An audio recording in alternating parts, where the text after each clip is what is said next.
Hey mga brods, ito pong si Robert Bolick ngayon. Sa mga gustong ikasana ng SMB, alam naman natin ng SMB at Meralco Bolts ay maglalaban na at magbabakbakan ngayong Finals Philippine Cup 2024. Pero hindi yun sapat na para sa SMB na tumigil pa rin sila sa paglakas ng kanilang lineup dahil next season na mangangamot ulo na naman ng SMB dahil puro imports na tayo.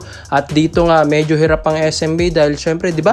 Pag import conference, palagi sila nagpapapalit-palit ng import, hindi sila mapakali sa isa. So itong si Bolick naman mga kabrods, alam naman natin na malaking ang maitutulong nito sa SMB, lalong-lalo na kapag may import ay isa. Ito pong si Robert Bolick talaga sa mga highest scorer pag import conference na talagang na-challenge. Ito pong si Robert Bolick kapag import conference mga kabrods. So isa pa sa maganda dito ay additional shooting guard or point guard ito ng SMB at syempre pwede rin future superstar player rin nila. So ito na nga, nagre-rebuild na kasi ng panibagong lineup ito pong SMB dahil ito nga pong sina Chris Ross, Marshall Lassiter ay ito na nga ilang years na lang din mga brods magre-retiro na ito, kaya ito pong si CJ Perez at Robert Bolick ang magiging future Chris Ross and Marshall Lassiter in the making ng SMB. Mas magaling, mas malaki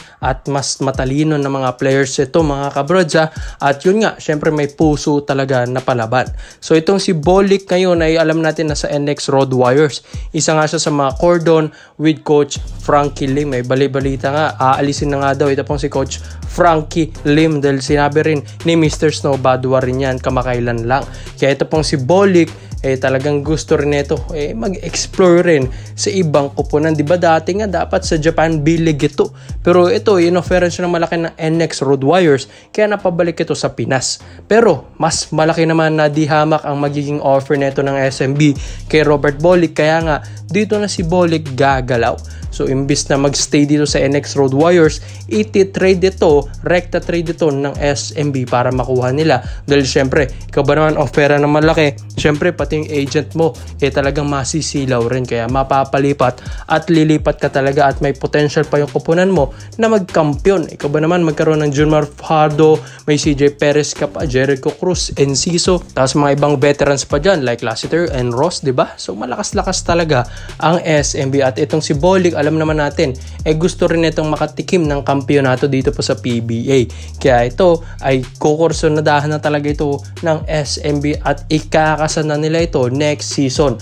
After nga na ito pong finals natin na All Filipino Cup, dito naggagalaw ito pong SMB at NLEX Road Warriors. Pero may problema nga lang SMB dito mga brods dahil may gustong player nga ang NLEX SMB para bitawan nila si Bolick. Pag nakuha yun ng NLEX ay tsak na makukuha ng SMB ito pong si Robert Bolick. Pero ang kaso nga lang, ayaw nga ng SMB yung player na gusto ng NLEX Road Warriors sa kanila. Kaya dito may hirapan ng SMB kung iti-trade ba or bibitawan ba talaga nila yung player na ito para kay Robert Bolick mga brods. Pero hindi naman din sinabi sa reports kung sino yon. Syempre, kung si Robert Bolick ang iti-trade mo, kailangan kasing value rin ni Robert Bolick ang papakawalan mo. Kaya dito hirap makipag-negotiate pa ang SMB kaya pag-iisipan nila ito. Pero magkakaroon sila ng counter offer para nga kay Robert Bolick.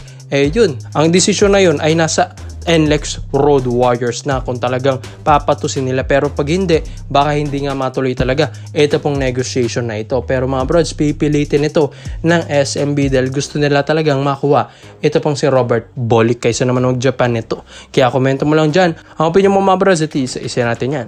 So dito naman po tayo sa kabilang balita naman natin mga brods. May balita nga na ito pong si Greg Slaughter kasi alam naman natin na naglalaro ito sa Manila Stars at ang laki nga rin talaga ng sinasahod niya din dyan mga brods, kulang-kulang 1 milyon. So ito na nga ang Barangay Nabra San Miguel ay parang gusto na ring makuha ulit. Ito pong si Greg Slaughter. Alam naman natin na nilaglag sila ng Meralco Bolts sa Game 7 dito sa semifinals ngayong All Filipino Cup. Kaya ito pong Hinebra kaysa sa makabawi, di ba? Bigla silang natanggal pa ng Meralco Bolts. Di ba last season din swinip sila ng SMB. Tapos this season sana sila babawi pero nalaglag sila ng Meralco Bolts. So sayang mga brods, medyo talagang hirap ng Ginebra na makatungtong ulit sa championship. Kaya ito ay gusto nilang bumawi at isa nga sa mga talagang nakikita nilang weakness ng Ginebra ngayon ay yung sentro nila. So ito pong si Slaughter kasi alam natin na kahit hindi ganun ka flexible gumalaw pa, ito pong si Slaughter ay iba pa rin yung presensya ng 7-footer. Pero yun nyo, ilang taon din yan naglalaro dito sa Japan B-League. Kahit papano may talagang natutunan dun. Ito pong si Slaughter mga kabros. Sa debut game nga niya sa Manila Stars, hindi pa nga siya pinalaro doon.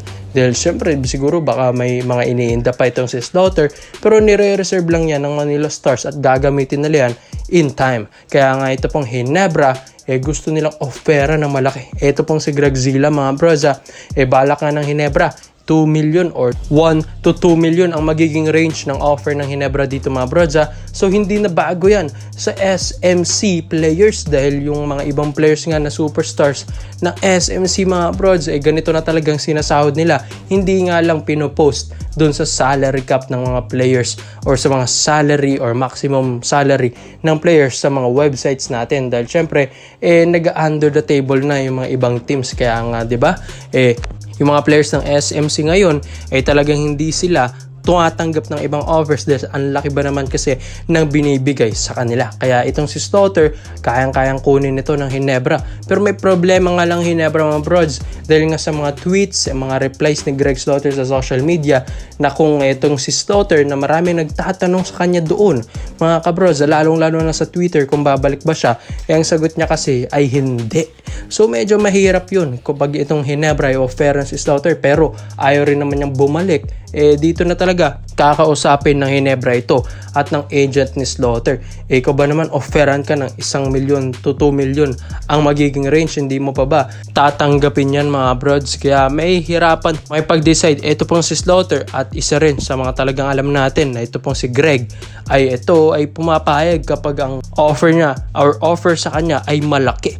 So dito na nga papasok ito pong salary na offer ng Ginebra at yun nga kung ito ay magustuhan talaga ni Greg siguro walang tampo-tampo na dito, business is business na, trabaho kung trabaho, talagang wala ng personalan, dito na siya magtatrabaho sa PBA. Syempre ang laki na niyan mga kabrods, alam natin si Slaughter gusto niyan yung malaki-laki yung sinasahod niya, 'di ba mga kabrods? Kaya mapapaisip talaga ito pong si Greg Zilla at ang kanyang agent. So next season napakalaking importante rin ito pong si Greg Slaughter na makapalik dito sa PBA dahil import conference na nga tayo mga brods. Ang lalaki na yung may imports.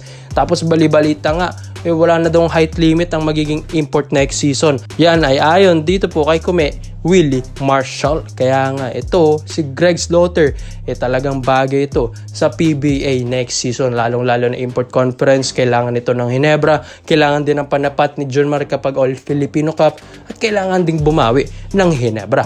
Kaya ikaw mga brods, komento mo lang ang opinion mo dito. Greg Zilla is back na ba? Sa tingin nyo mga brods, worth it pa bang kunin ulit or ibalik si Greg Slaughter? Komento mo lang ang opinion mo dyan mga brods at isa-isa natin. Salamat po sa panonood mga brods. This is Alberta Dialect lang. I'm out.